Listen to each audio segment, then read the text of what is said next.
Hello दोस्तों, science के इस क्लास में आपका स्वागत है। चलिए स्टार्ट करेंगे आज के पहले प्रश्न को। बकरी प्लेग के संबंध में निम्नलिखित कथनों पर विचार कीजिए कि कौन सा सही है, यानी आपको सही कथन पहचानना है। पहला नंबर पे दिया हुआ है, यह एक विषाणु जनित रोग है।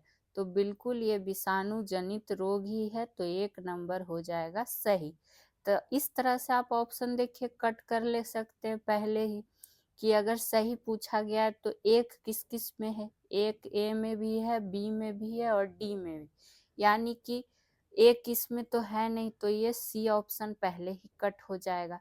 वहीं दूसरे की बात करें तो यह रोग सीधे जानवरों से मनुष्यों में फैलता है और श्वसन संबंधी समस्याओं का कारण बनता है। तो ये सेंटेंस गलत दिया हुआ है, लेकिन हमसे सही पूछा जा रहा है, तो जब गलत है तो 2 नंबर भी तो नहीं होगा, यानी कि ए भी कट हो जाएगा। ठीक, और इसमें भी 2 है तो डी नंबर भी कट जाएगा। तो इस तरह से हमें पहले ही पता चल गया कि ऑप्शन नंबर बी होगा जो इसका राइट आंसर होगा, यानी कि यह एक विषाणु जनित रोग है, जो सिर्फ सही दिया हुआ है। बाकी तीसरा देखिए क्या था, कि इस रोग की रोकथाम के लिए कोई टीका उपलब्ध नहीं है, जबकि टीकाकरण ही इसका उपाय है, तो ये भी गलत था।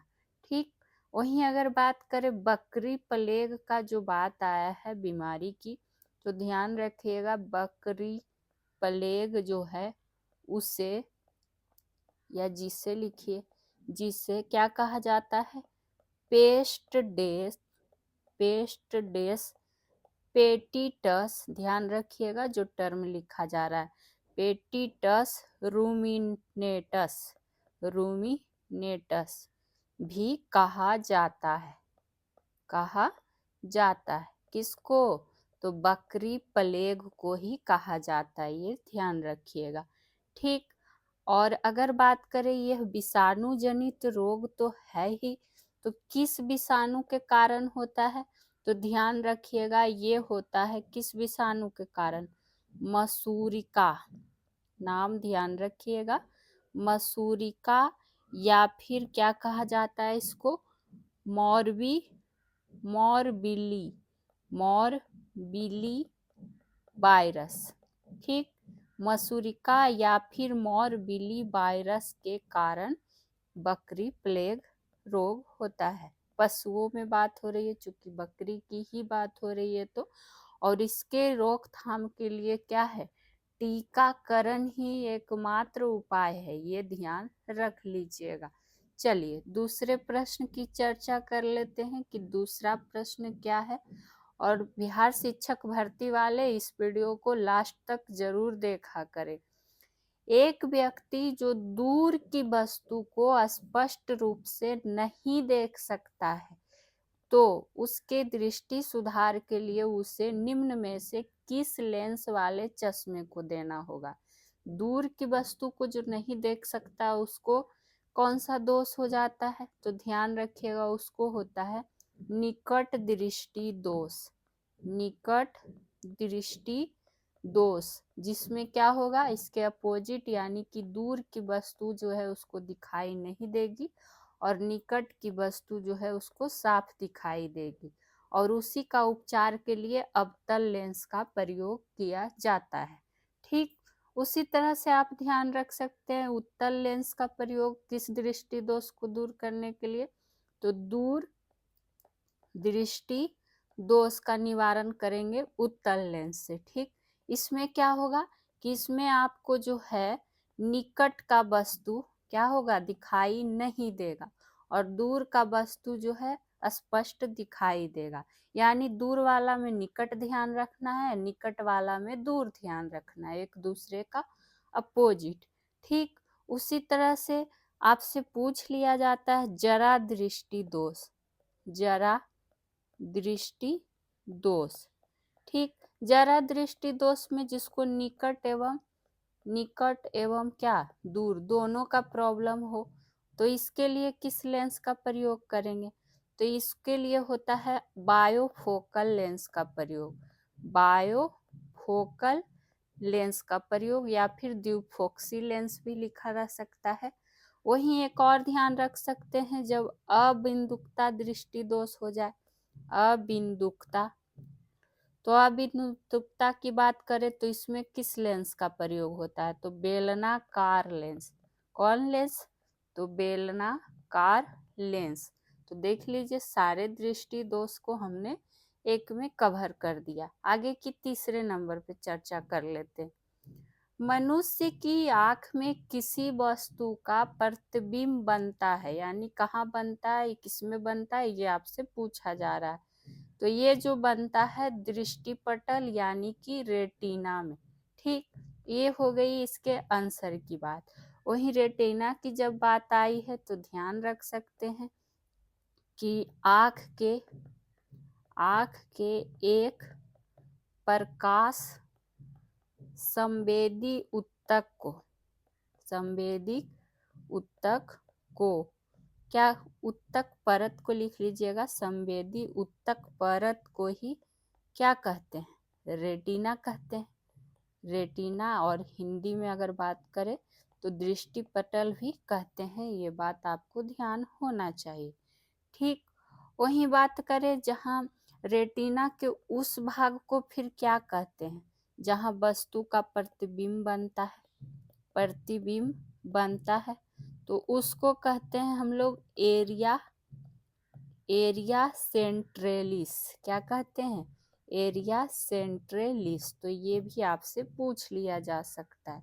ठीक है, आपको पता होना चाहिए। वहीं अगर रेटिना की ही बात हो रही है तो ध्यान रखिएगा कि रेटिना दो प्रकार की, कितने प्रकार की, तो दो प्रकार की क्या, कोशिकाओं की बनी होती है, कोशिकाओं की बनी होती है। और ये दो प्रकार कौन कौन से होती हैं, तो ध्यान रखिएगा, पहला होता है छड़ कोशिका की बनी होना, और दूसरा शंकु कोशिका का। तो ये भी आपसे पूछ लिया जा सकता है।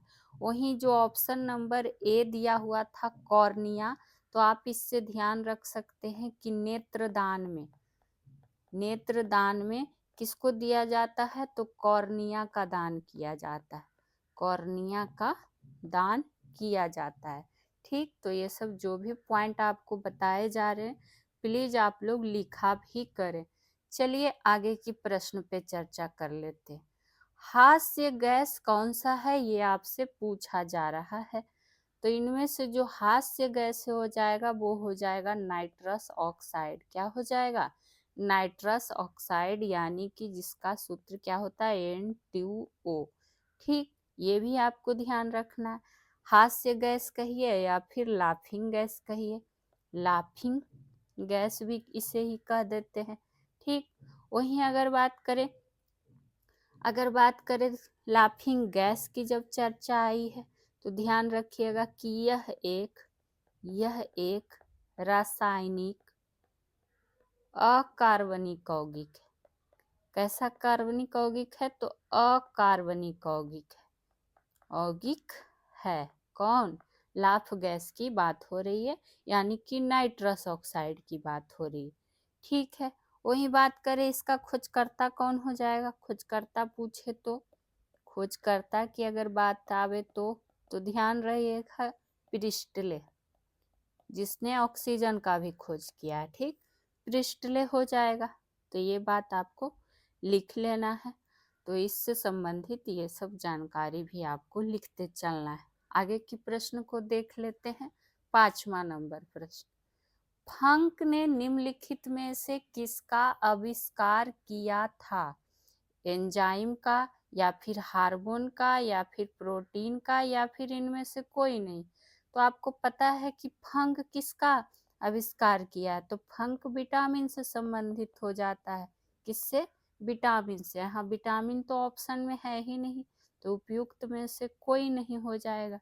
ठीक है, तो ये बात आप ध्यान रख सकते हैं। वहीं अगर बात आई थी एंजाइम शब्द का, एंजाइम शब्द किसने दिया है, तो ध्यान रखिएगा ये नाम भी विल्हेम कुल्हे ने, किसने, विल्हेम कुहने ने ये नाम दिया है एंजाइम शब्द। ठीक, हालांकि अगर इसका खोजकर्ता पूछे तो ये तो नाम दिया है खोजकर्ता। ठीक, तो खोजकर्ता की बात करें तो ध्यान रखिएगा खोजकर्ता थे एन सलमे पायन जी। कौन हो जाएंगे? एन सलमे पायन जी इसके खोजकर्ता होंगे। बाकी अगर आपको विटामिन का डिटेल से पढ़ना है तो प्लेलिस्ट बना हुआ है, आप लोग वीडियो जाके देख सकते हैं। छठे नंबर पर आ जाते हैं। एंथोफोबिया निम्न में से किसका डर है, यानी किसका अध्ययन है, किसका डर है, यही पूछ रहा है। तो ध्यान रखिएगा कि पुष्पों का डर ही क्या कहलाता है? एंथोफोबिया कहलाता है। ठीक, एंथोफोबिया जो है ना, इसका उत्पत्ति ग्रीक भाषा से हुआ है। किस भाषा से हुआ है? तो ग्रीक भाषा से इसका उत्पत्ति हुआ है। और शब्द क्या बन जाता है? एंथॉस, और किसको मिलकर हुआ है? फोबॉस मिलकर। ठीक, यानी कि इसमें पुष्पों के विभिन्न भागों से भी भय उत्पन्न होता है। फोबिया का मतलब ही क्या होता है? फोबिया का मतलब ही होता है कि किसी वस्तु या घटना के प्रति काल्पनिक भय होना। ठीक है, ये बात हो गई। उसी तरह से आप ध्यान रख सकते हैं आग से जो डर लगता है जिसको, उसको कौन सा फोबिया बोला जाता है? पायरोफोबिया। कौन फोबिया? तो पायरोफोबिया। ठीक है, उसी तरह से और एक ध्यान रख लीजिएगा, जिसको जल से डर लगता है, तो जल से जिसको डर लगता है उसको हाइड्रोफोबिया। हाइड्रोफोबिया। और फूल का अगर आपसे पूछ देता कि अध्ययन किस में किया जाता है, यहाँ तो आपसे डर पूछा था, लेकिन पूछ दे पुष्पों का अध्ययन, पुष्पों का अध्ययन किस शाखा के अंतर्गत, तब क्या हो जाएगा आंसर? तब हो जाएगा एंथोलॉजी। तो ध्यान दे के प्रश्न पढ़ना है कि पूछा है आपसे क्या जा रहा है। ठीक है, चलिए 7वां नंबर प्रश्न स्टार्ट करते हैं। निम्न में से किसकी विशिष्ट ऊष्मा सबसे अधिक है, पूछा जा रहा है। तो लोहा है, सीसा है, बर्फ है, जल है। तो ध्यान रखिएगा कि ऊष्मा की बात आई है तो ऊष्मा धारिता, ऊष्मा धारिता क्या हो जाएगा?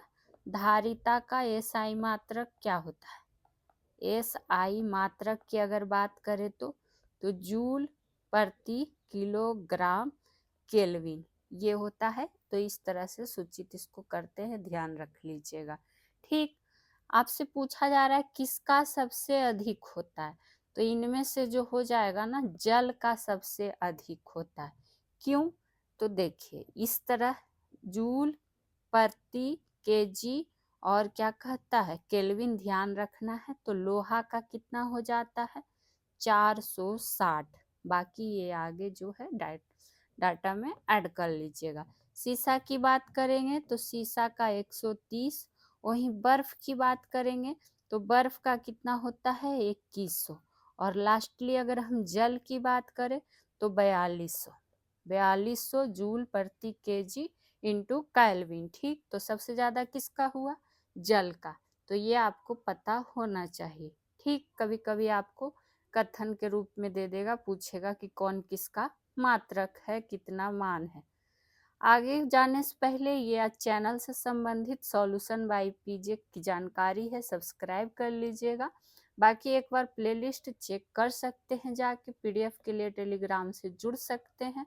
और वीडियो अच्छी लगती है तो प्लीज़ लाइक तो करें ही साथ शेयर कर दीजिए अपने दोस्तों के ग्रुप में, चाहे व्हाट्सएप हो, इंस्टाग्राम हो, जो भी आप लोग यूज करते हो, प्लीज़ उस पर शेयर कर दिया करें। और एक कमेंट जरूर किया करें कि क्लास आपको कैसी लगती है, या फिर आपका कुछ सजेशन हो तो जरूर दिया करें। ठीक है, चलिए आगे की प्रश्न पर साइंस की चर्चा कर लेते हैं, जो कि होगा 8वां नंबर प्रश्न। देखिए 8वां नंबर प्रश्न भी इम्पोर्टेंट है। एक प्रश्न इस तरह का किसी भी एग्जाम में पूछ लिया जाता है। 25 डिग्री सेल्सियस तापमान निम्नलिखित में से किसके बराबर है? तो जब बराबर पूछ रहा है तो बिना निकाले तो इसका मान निकलेगा नहीं। तो सामान्य रूप से अगर हम बात करें, सामान्य रूप से इसको आप लोग भी कैलकुलेट करके देखिएगा, ठीक। तो क्या हो जाएगा, सेल्सियस बराबर के माइनस 273, के से जान ही रहे हैं केल्विन को सूचित किया जाता है, ठीक। तो कितना दिया हुआ है सेल्सियस, 25 डिग्री, तो 25 को रखेंगे इसके जगह पर, और के माइनस क्या हो जाएगा 273, ठीक है। ऐसे क्या कहता है 25 डिग्री सेल्सियस जो है कितने के मान के बराबर होता है, तो ध्यान रख सकते हैं किस तरह से क्या कहता है, कुछ समथिंग पॉइंट भी आगे होता है, इसको लिखिए या फिर नहीं लिखिए, 273 ध्यान रख लीजिएगा। अगर इसको ऐड करिएगा ना तो देखिएगा 298.15 इतना इसका मान निकल के आ जाएगा, ठीक। तो ये बात हो गई।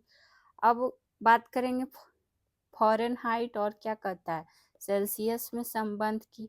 नहीं, इसको नहीं लिखना है, छोड़िए, इतना इसमें आपको दिमाग नहीं लगाना। तो ये डाटा आप देखिए निकाल लिए, ध्यान रख लीजिएगा, ठीक। हो सके आपसे पूछ दिया जाए, ठीक।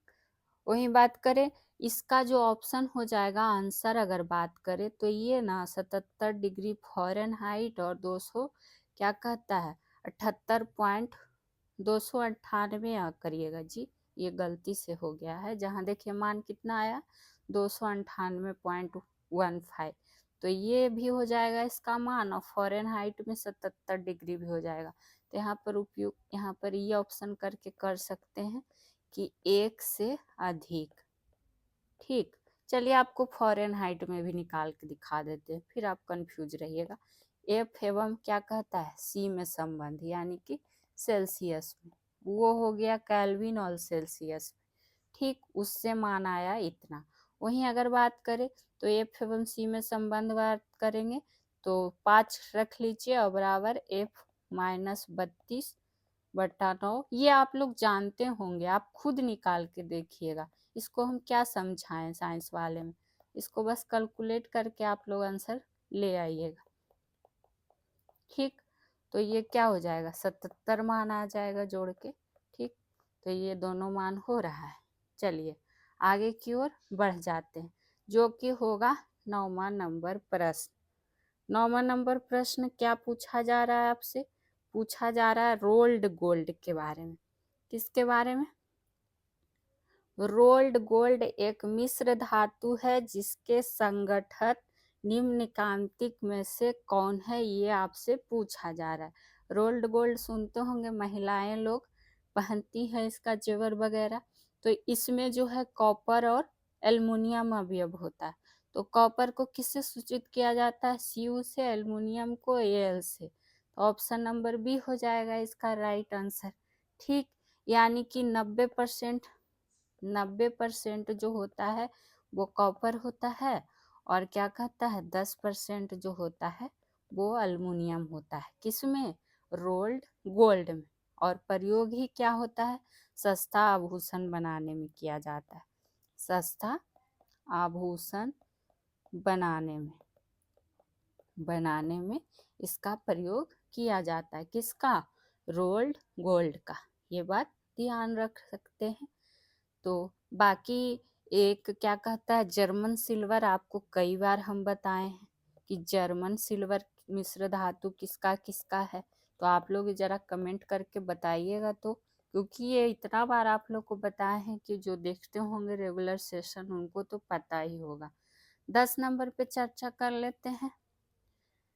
निम्नलिखित को सुमेलित कीजिए, यानी आपको मिलान करना है, एक तरफ किरण दे दिया है और एक तरफ इसकी विशेषता आपको बता देना है। पहला में है अल्फा किरण की बात हो रही है, तो ये ध्यान रखिएगा उच्च ऊर्जा वाले हीलियम नाभिक होते हैं, ठीक है, इससे संबंधित हो जाएगा, यानी ये का हो गया 3 नंबर। बी की बात करें तो बीटा किरण दिया हुआ है, ये हो जाएगा संबंधित उच्च ऊर्जा वाले इलेक्ट्रॉन से, तो इसका तो सामने ही दिया हुआ था, यानी बी का क्या हो जाएगा, बी का हो जाएगा 2 नंबर। अब बचा गामा किरण, तो ये संबंधित हो जाएगा उच्च ऊर्जा वाले फोटोन से, तो 1 नंबर हो गया। तो सी का हो गया 1 नंबर। लास्टली कौन बचा? कॉस्मिक किरण। तो ये किससे संबंधित हो जाएगा? उच्च ऊर्जा वाले आवेशित कण से। तो यही हमें क्या कर लेना था? मिलान कर लेना था। कॉस्मिक किरण का खोजकर्ता पूछता है, कॉस्मिक किरण का खोजकर्ता, तो ये क्या हो जाएगा? विक्टर हेस। कौन हो जाएगा? विक्टर हेस हो जाएगा। ठीक, तो ये ध्यान आप रख सकते हैं। चलिए आगे की चर्चा कर लिया जाए 11 नंबर प्रश्न पर। और एक एक प्रश्न तो इम्पोर्टेंट है ही साथ जो आपको बिंदु बताए जाते हैं, बार बार बोलते हैं, वो ज़्यादा इम्पोर्टेंट होते हैं। तो जरूर वीडियो को देखा करें। ध्वनि की तीव्रता और प्रबलता के संदर्भ में निम्नलिखित कथनों पर विचार कीजिए। चलिए विचार कर ही लिया जाए। पहला है तीव्रता ध्वनि का वह लक्षण है जिसका अनुसार मोटा या पतला होना निर्धारित होता है। ऐसी बात नहीं है, ये लक्षण नहीं है। तो 1 नंबर हुआ खत्म कहानी। तो 1 नंबर जब खत्म हो गया तो जहाँ जहाँ 1 है वो खत्म कीजिए। तो 1 ए में है तो ये तो होगा नहीं आंसर। ए सी में है तो ये भी नहीं होगा। और यहाँ तो दिया है कि ना तो 1 और ना ही 2, तो आगे 2 को भी देख लिया जाए। प्रबलता ध्वनि के लिए कानों की संवेदनशीलता की माप है। तो इन कथनों में से कौन सा सही है? ये आपको पूछ रहा था, सही पूछा जा रहा था। तो जो दूसरा स्टेटमेंट है वो सही दिया हुआ है। तो केवल बी जब आ गया तो डी तो कट होगा, तो ऑप्शन नंबर बी हो जाएगा इसका राइट आंसर। तो इस तरह से अगर आपको जानकारी रहेगी तो आप क्या करेंगे? क्वेश्चन को डील कर लेंगे। वहीं अगर आपसे पूछे कि ध्वनि का मात्रक या फिर किस में मापा जाता है, तो डेसिबल में। बाकी जो ये पॉइंट दिया हुआ था इसको भी एक बार अच्छे से देख लीजिएगा। आगे की चर्चा कर लें 12 नंबर प्रश्न पे। जब शुद्ध जल प्रबलता से उबलता है तो सतह की ओर उठने वाले बुलबुले मुख्यतः किससे बने होते हैं? ये आपसे पूछा जा रहा है। वायु से, हाइड्रोजन और ऑक्सीजन से, या फिर जल वाष्प से। तो ध्यान रखिएगा ये जो है जल वाष्प के छोटे छोटे बुलबुलों का क्या कर देता है? निर्माण करता है। ठीक, तो ये बात आप ध्यान रखेंगे। वहीं आप ये ध्यान रख सकते हैं कि जल के बुलबुला में 2 मुख्य परत होते हैं। कितने होते हैं? तो 2 मुख्य परतें होती हैं। जैसे पहला जल और दूसरा वायु। ठीक, तो ये भी पूछ सकता है। और यहाँ पर जल की बात आई है तो एक मोस्ट इम्पॉर्टेंट प्रश्न कि जल बूंद का गोलाकार होना, क्या होना? तो गोलाकार होना किसके कारण होता है? तो पृष्ठ तनाव के कारण। किसके कारण? पृष्ठ तनाव के कारण। ठीक, तो ये बात ध्यान रख लीजिएगा। क्या पूछ लिया जाए इसलिए हर तरह से आपको ध्यान होना चाहिए। और पृष्ठ तनाव की अगर बात आती है तो लिख सकते हैं कि पृष्ठ तनाव बराबर होता है बल बटा क्या? लंबाई। चलिए आगे बढ़ जाएं 13 नंबर प्रश्न पे कि क्या है 13। ठीक, बिजली चमकने तड़ित से वृक्ष में आग भी लग सकती है क्योंकि इसमें अत्यधिक मात्रा में क्या होती है? ये आपसे पूछा जा रहा है।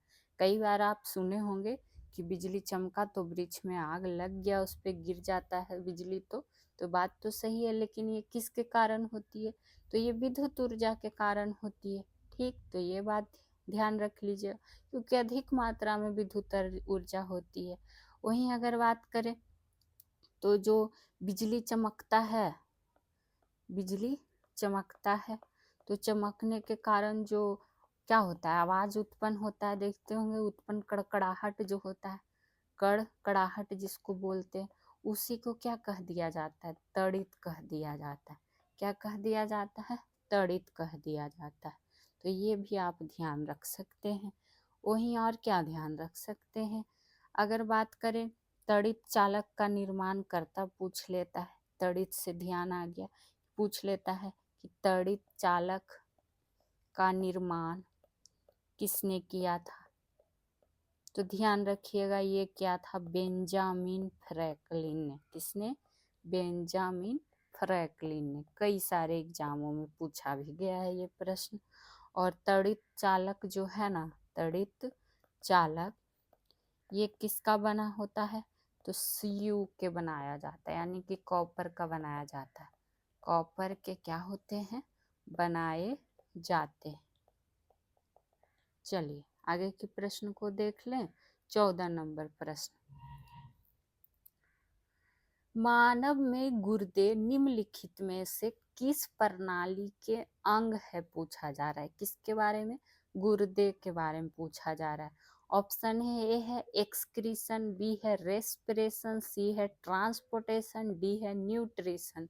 तो ध्यान रखिएगा ये होगा एक्सक्रीशन। क्या हो जाएगा? एक्सक्रीशन। ठीक। वही बात करें गुर्दा की जब बात आई है तो ध्यान रखिएगा इसको क्या लिख दिया जाता है? ब्रिक भी लिख दिया जाता है। और पूछ दिया जाता है कि ब्रिक की कार्यात्मक इकाई कौन सी है? तो ध्यान रखिएगा नेफ्रॉन। नेफ्रॉन। ठीक, ये बात हो गई। वही बात करें कि उत्सर्जन की बात आती है, अगर एक्सक्रीशन की जब बात ही आई है तो मनुष्य में उत्सर्जन के कितने प्रमुख अंग है?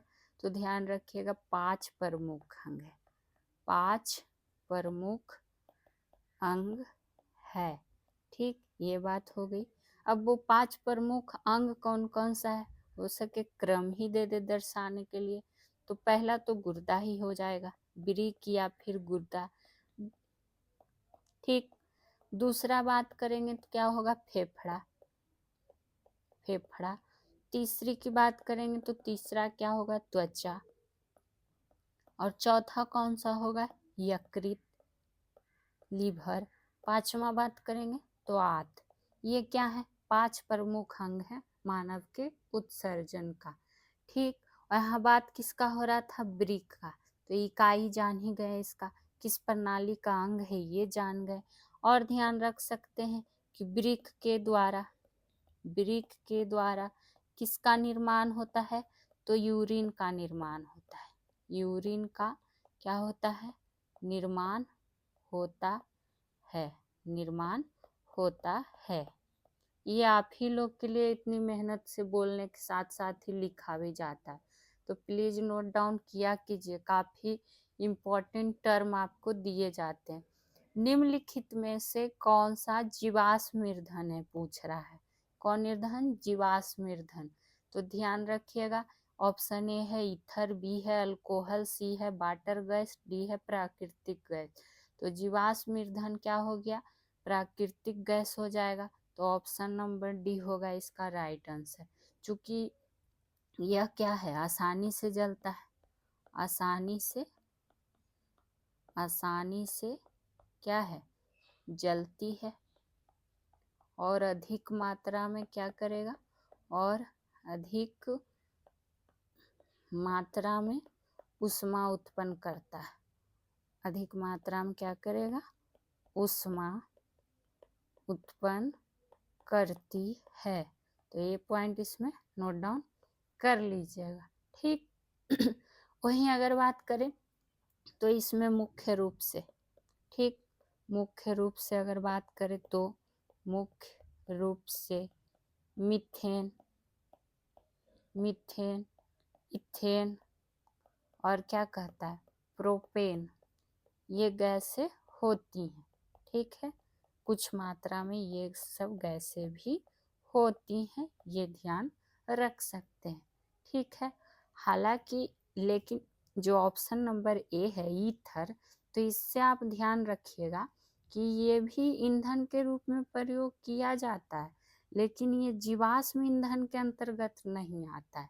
ठीक है, तो ये आपको ध्यान होना चाहिए।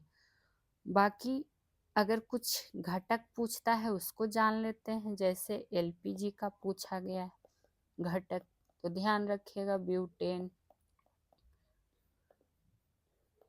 ब्यूटेन हो गया, प्रोपेन हो गया, आइसोब्यूटेन, प्रोपेन, ये सब क्या हो जाता है, इसका घटक हो जाता है। एक सीएनजी ध्यान रखिएगा, इसका हो जाता है मीथेन और इथेन, मीथेन, इथेन, वही बात है। और किसका पूछ लिया जाता है, एक पूछ लिया जाता है बायोगैस का, किसका, बायोगैस का। तो बायोगैस का क्या हो जाएगा, मीथेन तो होगा ही, साथ ही साथ कार्बन डाइऑक्साइड, कौन हो जाएगा, कार्बन डाइऑक्साइड। ठीक, और किसी का लिखना चाहते हो तो लिखिए, जो जरूरी है भी है, भाप अंगार गैस, कौन गैस, भाप अंगार गैस। ठीक, अब भाप अंगार गैस के कौन कौन हो जाएगा इसमें, कार्बन मोनोऑक्साइड और क्या हो जाएगा, हाइड्रोजन। तो इस तरह से इसका सूत्र के रूप में लिख लिए। लास्ट एक और क्यों छोड़ दें, उसको भी लिख ही लीजिए, प्रोड्यूसर गैस, कौन गैस, प्रोड्यूसर गैस। इसका क्या हो जाएगा, तो इसका हो जाएगा कार्बन मोनोऑक्साइड और क्या हो जाएगा, नाइट्रोजन, तो N2 हो जाएगा। तो देखिए आपको एक प्रश्न में कितनी सारी ऑप्शन, तो 4 ही रहते हैं और आपको इतना डिटेल कर दिया जाता है, यानी समझिए आपको एक प्रश्न से कितनी सारी और भी प्रश्नों की जानकारी मिल जाती है। आगे की बात कर लें, जो कि आ चुका है 16 नंबर प्रश्न, डेंगू बुखार किससे होता है। ये तो सबको पता होगा कि डेंगू बुखार किससे होता है, तो होता है ये किससे, वायरस से होता है, या फिर बैक्टीरिया से होता है, या फिर फंगी से होता है, या फिर प्रोटोजोआ से। तो देखिए यहाँ डेंगू बुखार पूछा गया तो ये वायरस से होता है, ठीक है। लेकिन अगर मलेरिया रहता, तो मलेरिया जब रहता ना तो प्रोटोजोआ हो जाता है, यानी कि परजीवी से होता है। उसको डेंगू बुखार को ही क्या कहते हैं, हड्डी तोड़ बुखार भी कहते हैं, हड्डी तोड़ बुखार कहते हैं। ठीक, सही बात है, जिसको भी डेंगू होता है बहुत ही खतरनाक वाला कष्ट हो जाता है और ये वायरस द्वारा फैलता ही है। उसके बाद करें तो यह ये ध्यान रखिएगा कि यह जो है सिंगल स्टैंडर्ड, बताइए रोग का भी स्टैंडर्ड है, क्या करिएगा, सिंगल स्टैंडर्ड RNA वायरस के कारण होता है। तो आपसे ये प्रश्न भी पूछ लिया जाता है, ये डेंगू बुखार के बारे में बोल रहे हैं, ठीक है। तो नोट डाउन उसके सामने ही कीजिएगा। चूंकि डेंगू में होता क्या है, प्लेटलेट्स की संख्या, प्लेटलेट्स की जो संख्या है वो तीव्र गति से घट जाती है, तीव्र गति से घट जाती है। गला में खिच खिच का प्रॉब्लम है, थोड़ा सर्दी का, फिर भी देखिए वीडियो बना रहे हैं आप लोगों के लिए ताकि आपका क्लास रेगुलर रहे। 17 नंबर पे चर्चा कर ही लिया जाए। 17 नंबर क्या है, निम्नांकित में से कौन कथन सही है या फिर तथ्य सही है, ये आपसे पूछा जा रहा है, तो हमें सारे पढ़ना पड़ेगा। सामान्य रूप से जीन DNA अणु का बना होता है, तो बिल्कुल बना होता है, तो ये भी सही हो जाएगा।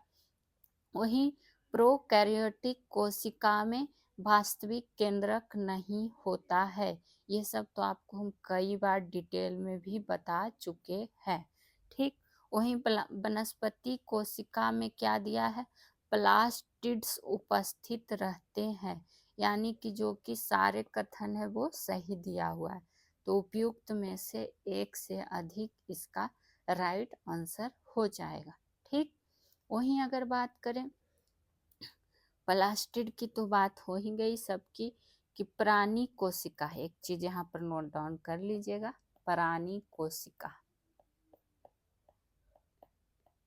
में क्या है, प्लास्टिक नहीं होता है, प्लास्टिक नहीं होता है, प्लास्टिड नहीं होता है। ये पॉइंट नोट डाउन कर लीजिएगा। हाँ, अगर इसमें भी आप बाद में बात कर ले कि प्राणी जगत में सिर्फ किस में, तो ध्यान रखिएगा युगलीना में। ये भी प्रश्न पूछ सकता है, किसमें सिर्फ प्राणी जगत में क्या होता है, प्लास्टिड पाया जाता है। हर चीज में अपवाद होना जरूरी भी है, होता भी है, तो इसमें ध्यान रखिएगा कौन है अपवाद में, युगलीना। ठीक, ये बात हो गई। चलिए आगे की चर्चा कर लेते हैं 18 नंबर प्रश्न पर। निम्नांकित में से कौन सही नहीं है। इस बार देखिए नहीं है पूछ रहा है, तो ध्यान दे के जरा पढ़िएगा। वायु में ध्वनि की चाल वायु की आर्द्रता बढ़ने पर बढ़ती है, तो ये तो सही दिया हुआ है, आपको हम कई बार ये बता भी चुके हैं। दूसरा है वायु में ध्वनि की चाल वायु के तापमान घटने पर घटती है, बिल्कुल सही दिया हुआ है। तीसरा है जल में ध्वनि की चाल तो अधिक होता है, लेकिन किससे, वायु में ध्वनि की चाल से। यानी कि तीनों का तीनों सेंटेंस सही है, हमसे सही नहीं है पूछा गया है, तो इसका जो क्या हो जाएगा, आंसर तो हो जाएगा कि उपयुक्त में से यहाँ एक से अधिक नहीं होगा जी। इसको क्या कर लीजिए, नन ऑफ दीज ही कर लीजिए, यानी कि उपयुक्त में से कोई जो है सही नहीं है। मतलब सारा सही है, ठीक है, हमसे गलत ना पूछा जा रहा था, तो नॉन ऑफ दीज का आंसर हो जाएगा। तो ये बात आपको पता होना चाहिए। अब और क्या इसमें आप नोट डाउन कर सकते हैं, किसका ध्वनि का जिक्र हुआ है, तो ध्वनि की चाल का क्रम नोट कीजिए, पूछ लिया जाता है ध्वनि की चाल। तो इसमें कौन क्रम रहेगा, पहले ठोस होगा, फिर द्रव, और फिर कौन, गैस। ये काफी बार पूछ लिया जाता है। वहीं बात करें ध्वनि क्या है, निर्वात में गमन नहीं करता, किसमें, तो निर्वात में गमन क्या करता है, नहीं करता है। ठीक, वही बात करें और कुछ लिखना है, तो ध्वनि कैसा तरंग है, ये भी तो पूछ लिया जाता है, तो ध्यान रखिएगा ध्वनि जो है अनुदैर्घ्य तरंग है। कैसा तरंग है, अनुदैर्घ्य तरंग है। ठीक, तो सारी बातों को आप ध्यान से सुना करें, लिख लिया भी करें। 19 की बात कर लेते हैं, और आप लोग से रिक्वेस्ट रहेगा कि प्लीज़ चैनल सब्सक्राइब जरूर कर लीजिएगा और कमेंट भी किया कीजिए। निम्न में से कौन वार्म ब्लडेड प्राणी का उदाहरण है, कौन ब्लडेड, वार्म ब्लडेड। ठीक, वार्म ब्लडेड का सेंस क्या हो गया, कि जिसके शरीर के अंदर का जो तापमान हो, तापमान वो बाहरी तापमान के अनुसार, बाहरी तापमान के अनुसार नहीं बदलता है। क्या होता है, नहीं बदलता है, उसी को कहा जाता है वार्म ब्लडेड प्राणी। ठीक, तो ये कौन सा इनमें से हो जाएगा, ऑप्शन नंबर ए, चूहा। ठीक, और हम लोग कौन सा प्राणी है, वार्म ब्लडेड प्राणी ही है, यानी कि मनुष्य भी वार्म ब्लडेड प्राणी का ही उदाहरण है। ठीक है, यानी कि जिस प्राणी के शरीर का तापमान जो है बाहरी तापमान के अनुसार क्या हो, नहीं बदलता हो उसे, और जिसका बदल जाएगा उसको क्या कहेंगे, अगर बदल जाएगा जिसको क्या कहेंगे, उसको कहेंगे cold blooded, cold blooded animal. तो ये बात आप क्या करेंगे, ध्यान में रख लीजिएगा। चलिए अब एक प्रश्न आपके लिए यहाँ पर भी पूछ लिया जाए, जो पढ़ते हैं उन्हीं के लिए रहेगा ना, तो कमेंट किया कीजिए। आपसे पूछ लेते हैं, आपको बताना है स्तनधारी, क्योंकि कई बार आपको पढ़ाया गया है साइंस के क्लास में, स्तनधारी को कितने वर्गों में विभाजित किया गया जाता है, कितने वर्गों में क्या किया जाता है, विभाजित किया जाता है। आपको ये तो बताना ही है, साथ ही साथ वो तीनों वर्ग का आपको नाम भी मेंशन करना है। ठीक है, आशा करते हैं आप लोग जवाब जरूर दीजिएगा। 20 नंबर पे चर्चा कर ही लिया जाए। प्लांटी जगत को शारीरिक जटिलता के आधार पर 5 वर्गों में बांटा गया है। इनमें से कौन इस वर्ग में सम्मिलित नहीं है? नहीं है, फिर से बोल रहा है। और कितने जगत में? प्लांटी जगत को, तो ध्यान रखिएगा ये 5 वर्गों में भी बांटा गया है। तो इनमें से देख लेते हैं। 1 है थैलोफाइटा, 2 है जिम्नोस्पर्म, 3 है मोलस्का, 4 है पोरीफेरा, 5 है निम्नोडोटा। तो ध्यान रखिएगा कि इस वर्ग में जो है मोलस्का 3 नंबर कहाँ कहाँ आ रहा है? सिर्फ डी में नहीं आ रहा है, तो इसको पहले ही खत्म कहानी कर देते हैं। उसके बाद मोलस्का के बाद बात करें तो 3 नंबर पे मोलस्का हो गया। फिर बात करेंगे अगर तो पोरीफेरा, तो 4 नंबर। तो 3 4 देखिए आपको एक ही जगह तो दिख ही रहा है, यहाँ भी है जी, 2 नंबर में भी है, तो ये भी खत्म हो गया। अब बचा 3 4 हो गया, फिर निम्नोडोटा खोजिए, तो ये कहाँ है? 5 में। तो केवल 3 4 5 जो है इस वर्ग में सम्मिलित नहीं है। ठीक, तो ये बात आपको ध्यान में रख लीजिएगा। अब बात करें प्लांटी को, जो ये 5 वर्ग में बांटा गया है। कितने वर्ग में? 5 वर्ग में। तो वो 5 वर्ग कौन कौन सा है?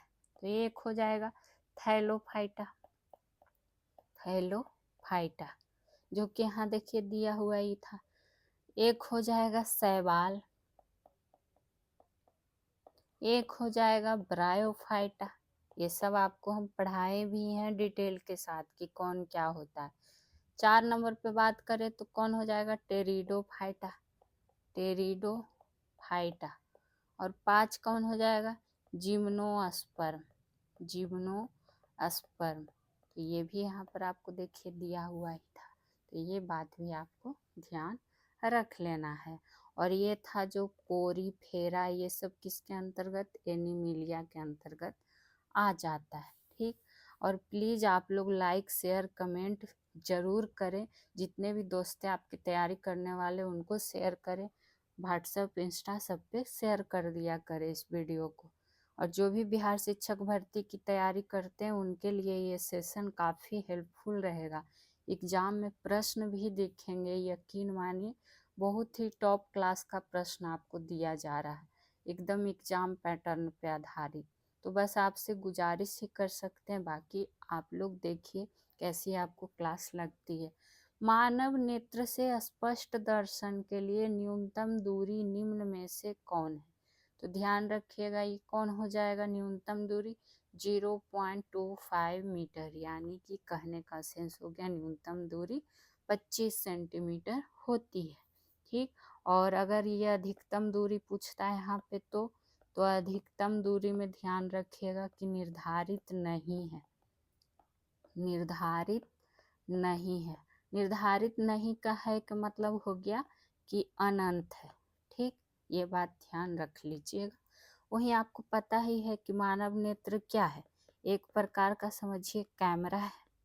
क्या है? एक प्रकार का कैमरा है।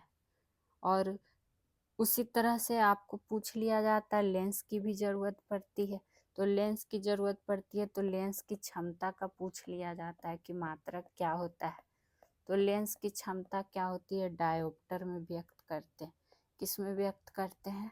डायोप्टर में व्यक्त करते हैं। तो ये भी, बाकी इसके पहले भी हम लोग आँख से संबंधित पढ़ चुके हैं। तो आज की वीडियो कैसी लगी बताइएगा ज़रूर। सॉल्यूशन बाय पीजे हमारा चैनल है, सब्सक्राइब कर लीजिएगा। अच्छी लगती है वीडियो तो लाइक शेयर दबा के कर दिया कीजिए। और हाँ, रेगुलर क्लास आप लोग अटेंड जरूर किया कीजिए। पीडीएफ के लिए टेलीग्राम से भी जुड़ सकते हैं। तो मिलते हैं नेक्स्ट वीडियो में। Thank you.